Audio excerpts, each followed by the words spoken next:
Gihimugatan sa mga awtoridad sa Davao City nga dako og tabang ang mga CCTV sa pagsumpo o pagsulbad og krimen. Apan hagit gihapon kanila ang mga wala nagaandar nga CCTV taliwala sa CCTV ordinance sa syudad.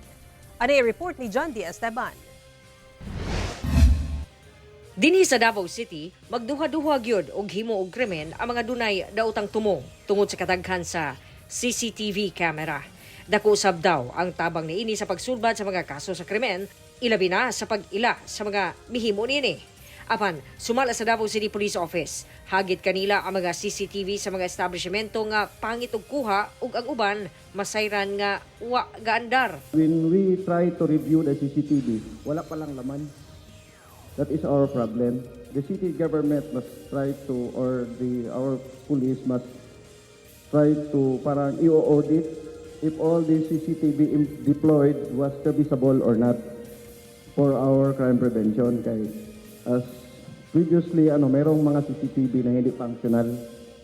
Tapos nakikita lang na hindi siya functional during meron ng krimen and na wala palang laman.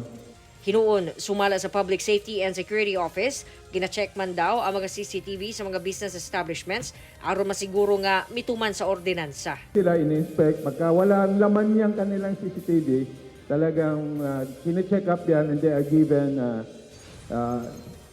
inspection report and they are given a certain period of time to comply with this city ordinance. If not, their permits will be revoked or they will not be able to renew the business permit.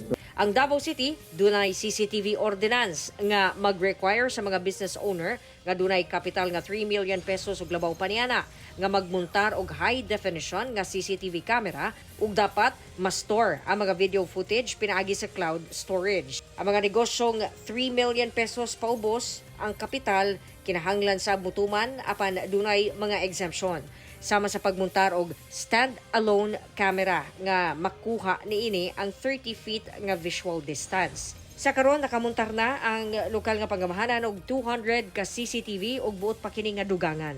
We are continuing to invest for the procurement of CCTVs and when